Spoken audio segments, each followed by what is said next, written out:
నా విప్లవాభినందనలు తెలియజేస్తున్నాను.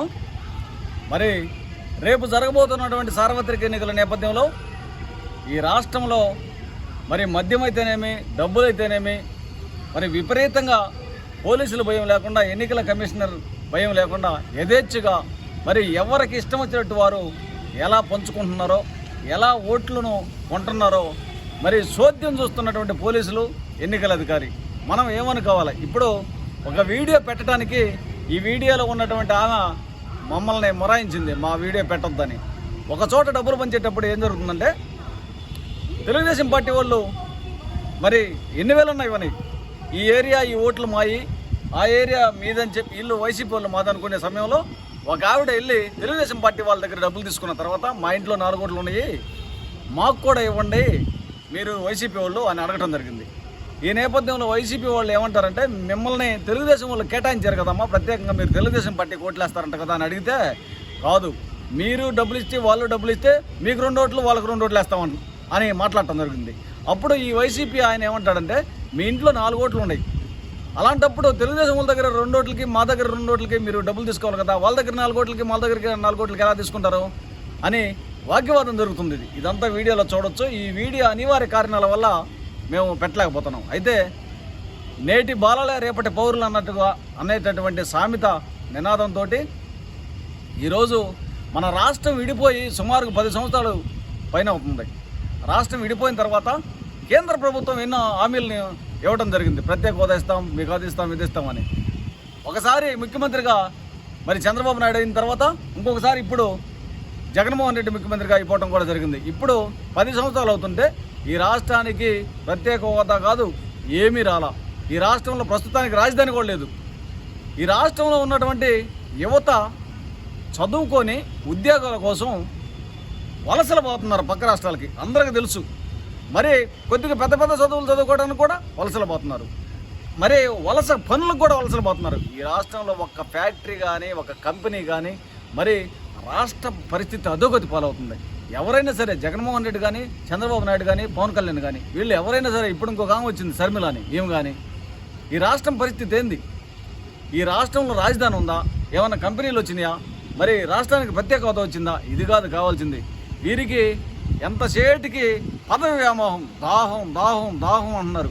వేలు కుమ్మరిచి ఓట్లను కొనుక్కుంటున్నారు. అయితే ఈ రాష్ట్ర ప్రజలకు 2 చేతులు జోడించి నమస్కరించి తెలియజేస్తున్నాను, 5 సంవత్సరాలకు ఒక్కసారి మనకి ఎలక్షన్లు వస్తుంటాయి.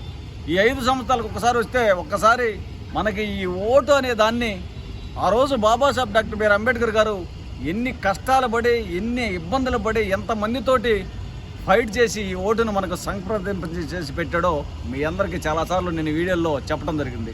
కాబట్టి ఈ ఓటును అంటే 5 సంవత్సరాల లోపు ఒక్కసారి ఓటును వినియోగించుకుంటే 5 సంవత్సరాల దాకా వినియోగించడానికి లేదు. ఈ 5 సంవత్సరాల్లో ఎవరు నీకు ఈ మన యొక్క నియోజకవర్గాన్ని అభివృద్ధి చెందించేది ఎవరు? మన పేదలు అంటే అట్టడుగు వర్గాల వారు, లేదా రెక్కాడితే కానీ డొక్కాడినటువంటి కుటుంబం నుంచి వచ్చినటువంటి వారికి వీరి సమస్యలు ఏంది, వీరి అభివృద్ధి ఏంది, వీరు పడుతున్నటువంటి బాధల ఏంది, ఇవన్నీ అవగాహన కలిగినటువంటి వ్యక్తిని ఎంచుకొని మీరు ఇలాంటి వ్యక్తికి ఓట్లేసుకొని ఆయన్ని చట్టసభల్లోకి పంపినట్లయితే, ఆ చట్టసభల్లో మనల గురించి, మన యొక్క సమస్యల గురించి, మన అభివృద్ధిని గురించి, మన రెక్కాడితే కానీ డొక్కాడినటువంటి ఆకలి ఆర్తనాదాలు తెలిసినటువంటి మన యొక్క సమస్యల్ని చట్టసభల్లో మాట్లాడగలుగుతారు. అంతేగాని ఈరోజు ఓటుకి 5,000 10,000 ఇచ్చేటటువంటి వారు మరి రేపేమనుకుంటారంటే, వీళ్ళు గెలిచిన తర్వాత మేము ఈరోజు నియోజకవర్గానికి 200 కోట్లు పెట్టడం జరిగింది అని మనం ఒక పని మీద వెళ్ళినప్పుడు, నువ్వు గాంగ్ వచ్చి వేసేవు మాకు ఓటు, 5,000 తీసుకొని వేసేవు ఓటు, కేవలం ఈ మాట అంటాడు. మళ్ళీ ఈడేం చేస్తాడంటే, ఈ నియోజకవర్గాన్ని అభివృద్ధి పరచడు, అభివృద్ధి అనే పని పక్కన పెడతాడు. ఎందుకంటే ఈడో 200 కోట్లు ఖర్చు పెట్టి గెలిచాడు కాబట్టి,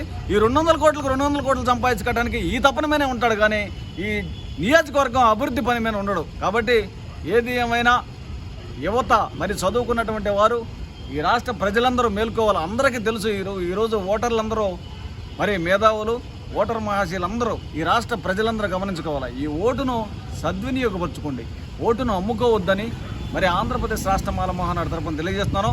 మన రాష్ట్రం అభివృద్ధి చెందాలంటే, లేదా మనకు ప్రత్యేక హోదా రావాలంటే, మన బిడ్డలు కానీ మన భవిష్యత్తు ముందుకు ఈ రాష్ట్రం అభివృద్ధి చెందాలంటే మీరు ఒక్కసారి వెనక్కి తిరిగి ఆలోచించుకొని డబ్బులు తీసుకున్నారు, బలవంతంగా కూడా కొంతమంది డబ్బులు ఇస్తున్నారు చూడొచ్చు. కాబట్టి మీరు ఏది ఏమైనా రాష్ట్రాన్ని అభివృద్ధి పదంలో ముందుకు తీసుకెళ్లేటటువంటి వాడిని ఎంచుకొని వాడికి మాత్రమే ఓట్లేసి అతన్నే మనం గెలిపించుకోవాలని, మరి మన రాష్ట్రం అభివృద్ధి చెందించుకునే విధంగా మన బిడ్డల భవిష్యత్తుకు పునాదులు వేసుకోవాలని మాల మహానాడు తరపున తెలియజేస్తున్నాను.